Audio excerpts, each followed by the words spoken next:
बिस्मिल्लाहिर्रहमानिर्रहीम। अस्सलाम वालेकुम नाजरीन। दोस्तों, आज की वीडियो पास्ट पेपर से लेके क्वेश्चन पर मबनी है। ये एफपीएससी के पेपर्स हैं, एफआईए के और आईबी इंस्पेक्टर के।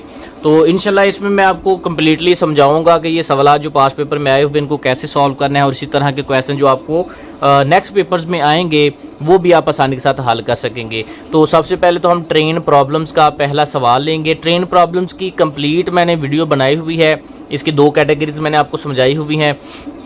अगर वो आप वीडियो वॉच करना चाहते हैं तो प्लेलिस्ट में जाके एफपीएससी और पीपीएससी के जो प्लेलिस्ट है उसमें से आप खोलिएगा, उसमें आपको ट्रेन प्रॉब्लम्स पर मबनी एक कंप्लीट वीडियो मिल जाएगी। अगर फर्दर आप चाहते होंगे तो देन भी वो मुझे बता दीजिएगा कमेंट सेक्शन में, मैं कंप्लीट वीडियो उसके जो 3, 4, 5 केसेस हैं यानी कि डिफरेंट कैटेगरीज हैं उन पर सब पर बना दूंगा। तो सबसे पहले तो ये वाली चीज़ समझ लेते हैं। अच्छा, इसमें उसने बताया है जी, A train running at a speed of 60 kilometre पर hour crosses a pole in 9 second. ये ट्रेन की स्पीड है 60 किलोमीटर फी घंटा और ये एक पोल को क्रॉस करती है। ये इसकी निशानी है, ये कैटेगरी 1 है। पोल जो है इस तरह स्टैंडिंग ऑब्जेक्ट होता है। स्टैंडिंग ऑब्जेक्ट कोई भी होगी, वो ट्री होगा, पोल होगा और आदमी को खड़ा हो सकता है, या स्ट्रीट लाइट जो है वो स्टैंडिंग ऑब्जेक्ट है। जब इस स्टैंडिंग ऑब्जेक्ट के पास से ट्रेन गुजरेगी ना तो हमने फाइंड ये करना लेंथ ऑफ द ट्रेन।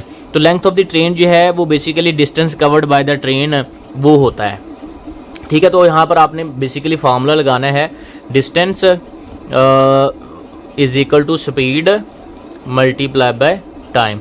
ये फार्मूला लगना है और ये जो डिस्टेंस है ना ये लेंथ ऑफ द ट्रेन होगा जब स्टैंडिंग ऑब्जेक्ट है, और अगर नहीं तो फिर वो दूसरी कैटेगरी है वो आपको फिर बताया जाएगी। अब यहाँ पर डिस्टेंस, चूँकि लेंथ ऑफ द ट्रेन हमने फाइंड करना था तो ये डिस्टेंस यहाँ पर मैं डी ही इसको लिख लेता हूँ, ये बराबर है एस स्पीड। स्पीड यहाँ पर ये देखें दी हुई है 60 किलोमीटर पर आवर, लेकिन टाइम सेकंड में दिया हुआ है, इसलिए आपने इसको ये चीज़ें आपने समझनी है कि जब भी आपको किलोमीटर पर आवर में स्पीड दी हो तो आपने मीटर फी सेकंड में बदलनी है।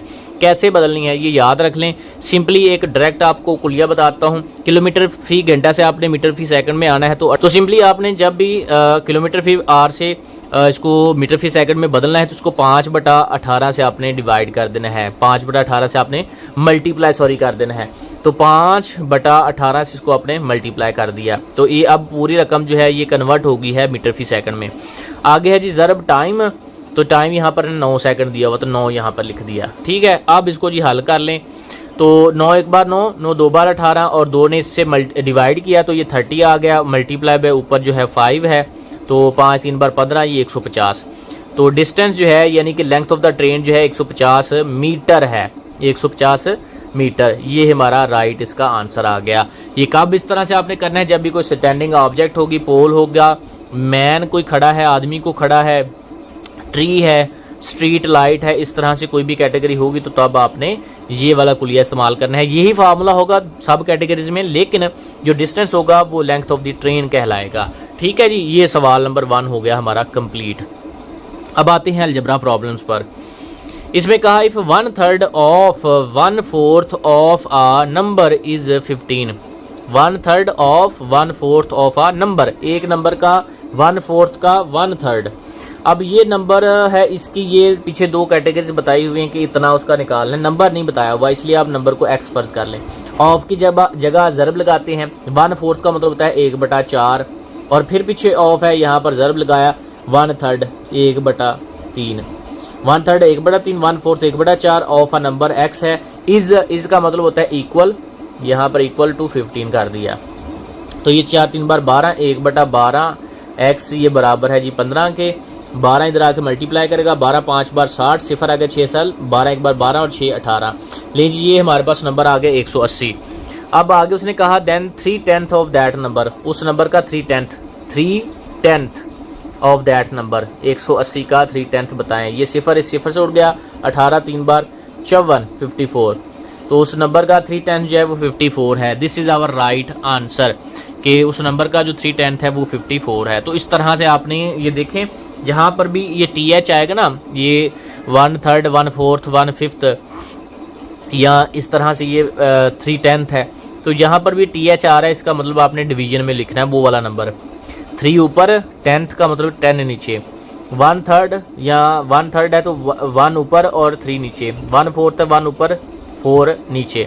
तो ये तरीक़ाकार होता है। ये आपको वर्ड प्रॉब्लम्स समझना ज़रूरी है। वर्ड प्रॉब्लम को समझेंगे तो देन आप इजीली क्वेश्चंस को हल कर सकेंगे।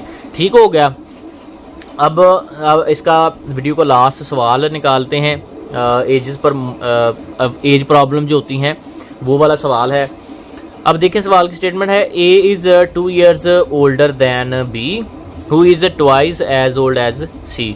कह रहा है ए जो है वो बी से 2 साल बड़ा है, जो कि सी के मुकाबले में, यानी कि बी जो है वो सी के मुकाबले में 2 गुना है उम्र में, 2 गुना। तो सी से तो बात शुरू करेंगे कि फिर डिसाइड होगी बी की एज, और बी से फिर पता चलेगा ए की एज क्या है। तो सी से हम शुरू कर लेते हैं कि सी की एज अगर हम एक्स फ़र्ज़ कर लें, ठीक है, तो इसके ट्वाइस है बी। ट्वाइस का मतलब है ज़रब 2, ठीक है, मल्टीप्लाई बाय 2। तो अगर सी की एज एक्स है तो फिर बी की एज 2x हो जाएगी, 2 से मल्टीप्लाई करके इसकी बी की एज आ जाएगी। और इसके आगे बताया कि ए जो है वो 2 years ओल्डर है। ओल्डर का मतलब होता है बड़ा।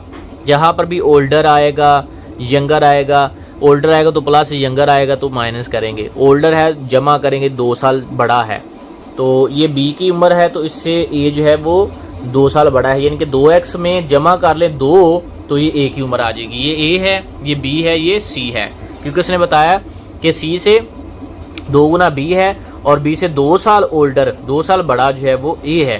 तो ये 2x + 2 ए हो गया, ये 2x बी और x जो है ये सी आ गया। अब इसके बाद फाइनली उसने अब कहा कि if the total of the ages of A B and C, A B C की एजेस का टोटल अगर जमा इनको किया जाए, ये सब की एजेस को जमा किया जाए, टोटल किया जाए, तो ये बराबर किसके है, 27 ईयर्स, 27 साल के ये बराबर है। तो then how old is B, तो बी की उम्र क्या है, ये वाला हमने निकालना है।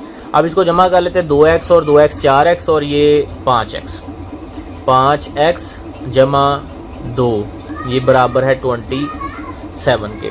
ये 2 इधर आके सब्ट्रैक्ट हो जाएगा, तो 5x बराबर है 27 में से 2 निकाले तो 25।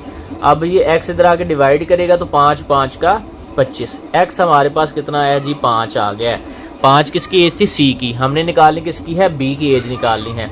तो बी की एज जो है ये दोस्तों बराबर है 2x के, 2x के बराबर है।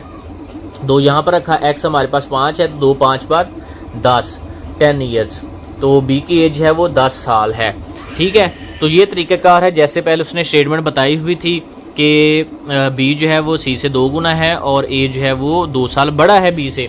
तो उसी अकॉर्डिंग हमने सारी स्टेटमेंट जो है वो लगा के इक्वेशन बना दी।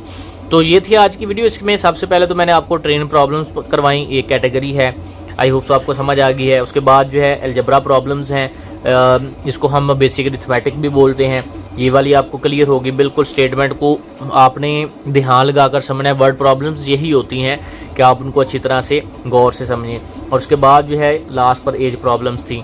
तो आज की वीडियो आपके लिए कैसी रही है, अगर आपको मुफीद लगी है तो मुझे कमेंट सेक्शन में लाजमी बताइएगा, दोस्तों के साथ लाजमी शेयर कीजिएगा। कमेंट करने का मतलब ये होता है कि जो आने वाला नया व्यूअर है उसको पता चल सके कि कंटेंट वाइटल है या नहीं। तो thank you so much. Next video तक के लिए इजाज़त दें। अल्लाह हाफिज़।